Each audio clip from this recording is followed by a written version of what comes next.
பெர்சன்டேஜ்ல இந்த model question எக்ஸாம்ஸ்ல ரிப்பீட்டடா கேட்கறாங்க. அதாவது ஒருவரின் வருமானம் முதலில் 50% அதிகரிக்கப்பட்டு பின்பு 50% குறைக்கப்பட்டால் அவருடைய வருமானத்தில் ஏற்பட்ட மாற்றம் எத்தனை சதவீதம் கேட்கறாங்க. இதே கொஸ்டினை இன்னொரு மெத்தட்ல கேட்பாங்க. அதாவது ஒருவரின் வருமானம் முதலில் 50% அதிகரிக்கப்பட்டு பின்பு 50% குறைக்கப்பட்டால் அவருடைய வருமானத்தில் ஏற்பட்டது லாபமா நஷ்டமானு கேட்பாங்க. எப்பவுமே சேம் பெர்சன்டேஜ் இன்க்ரீஸ் ஆகி சேம் பெர்சன்டேஜ் டிக்ரீஸ் ஆச்சுன்னா அது நஷ்டம் தான். சரிங்களா? சேம் பெர்சன்டேஜ் இன்க்ரீஸ் ஆகி சேம் பெர்சன்டேஜ் டிக்ரீஸ் ஆச்சுன்னா அது நஷ்டம் தான்.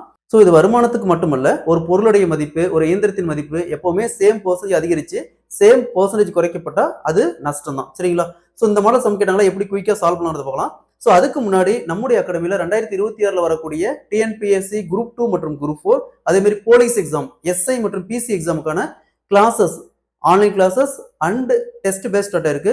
ஸோ கிளாஸஸ் பத்தி வேற ஏதாவது டீடைல் வேணும்னா மேல இருக்கிற நம்பருக்கு கான்டாக்ட் பண்ணுங்க. ஒருவரின் வருமானம் 50% அதிகரிக்கப்பட்டு பின்பு 50% குறைக்கப்பட்டால் அவருடைய வருமானத்தில் ஏற்பட்ட மாற்றம் எத்தனை சதவீதம் கேட்கிறாங்க.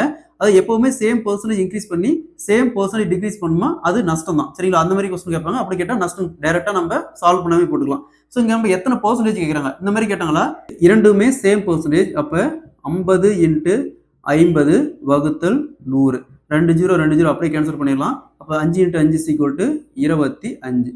ஸோ அவருடைய வருமானத்துல எவ்வளவு குறைஞ்சிருக்கும்? 25% குறைஞ்சிருக்கும். Option D is the correct answer. So இதுக்கு ஃபார்முலா x² / 100. எக்ஸ்ங்கிறது இந்த வேல்யூ. சரிங்களா? அதே மாதிரி இந்த சம் பாருங்க. ஒருவரின் வருமானம் 20% அதிகரிக்கப்பட்டு பின்பு 20% குறைக்கப்பட்டால் அவருடைய வருமானத்தில் ஏற்பட்ட மாற்றம் எத்தனை சதவீதம் கேட்கிறாங்க. இதே மாதிரி இந்த கான்செப்ட் இந்த கொஸ்டின் சால்வ் பண்ணி இதுக்கான ஆன்சரை கமெண்ட்ல போடுங்க.